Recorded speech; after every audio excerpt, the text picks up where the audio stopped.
नमस्कार शेतकरी बांधवांनो, मी भास्कर शिवले नवीन व्हिडिओमध्ये स्वागत करतो। आज आपण झेंडूच्या प्लॉटमध्ये आहोत। झेंडूचे सध्या मार्केटचे रेट आपण पाहिले तर 50 रुपयापासून 100 रुपयापर्यंत रोज मार्केटचे चढ उतार असताना झेंडूला चांगले रेट या ठिकाणी मिळत आहे।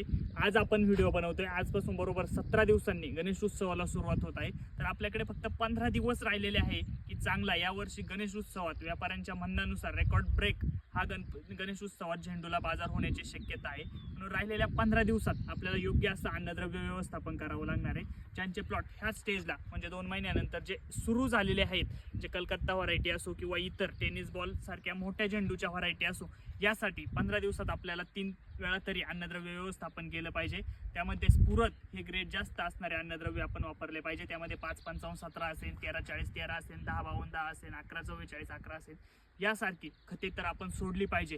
कलकत्ता ह्या व्हरायटीचं जर आपण वैशिष्ट्य पाहिलं तर तिला वजन जास्त असतं, पण ही व्हरायटी आपण पाहतो ही मोठ्या फुलांची, पण हिचा वजनसाठी हिला प्रॉब्लेम होतो।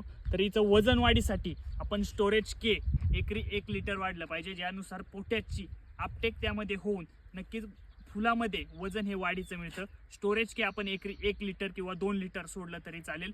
ही अन्नद्रव्य व्यवस्थापन करत असताना पोटॅशची लेवल सुद्धा नंतरच्या काळात आपल्याला थोडीशी वाढून द्यायची, पण आपल्याला प्लॉट हे दसऱ्यापर्यंत चालवायचे आहे, त्यामुळे जास्त पोटॅश देणं सुद्धा या ठिकाणी आपल्याला उचित ठरणार नाही। त्यामध्ये आपण पोटॅश मोबिलायझिंग बॅक्टेरिया असन, फॉस्फरस सोलुबलायझिंग बॅक्टेरिया असन, पीएसबी असन, केएमबी असन यांचा सुद्धा वापर करून जे अन्नद्रव्य आपण सोडणार आहोत त्या अपटेकसाठी आपल्याला नक्कीच मदत होणार आहे। रोगाचा प्रादुर्भाव सुद्धा या ठिकाणी होऊ शकतो। वळवाचे पाऊस काही भागात पडत आहे, आपल्याकडे सुद्धा पाऊस येण्याची शक्यता आहे। म्हणून आपल्याला करप्याच्या सुद्धा स्ट्रोबिन गटात नसेल झोल गटातील औषधांचा, बुरशीनाशकांचा योग्य असा वापर करावा लागेल। दमट वातावरणामुळे झेंडूवर सगळ्यात जास्त प्रादुर्भाव होतो तो लाल कोळीचा, त्यामुळे माईटचा स्प्रे सुद्धा आपण 1 ते 2 वेळा घेण्याची खूप सारी गरजेचं आहे। लिप मायनर, नागाळी सुद्धा त्या ठिकाणी येऊ शकते। सगळ्या गोष्टी आपल्याला 15 दिवसात योग्य पद्धतीने आपण केला तर नक्कीच रेकॉर्ड ब्रेक उत्पादन झेंडू उत्पादक शेतकरी घेऊ शकतात आणि गणेश उत्सवामध्ये चांगला बाजारभाव यावर्षी झेंडूला राहील ही अपेक्षा आहे आणि आपण जास्तीत जास्त उत्पादन या झेंडू पिकातून घेऊ शकता।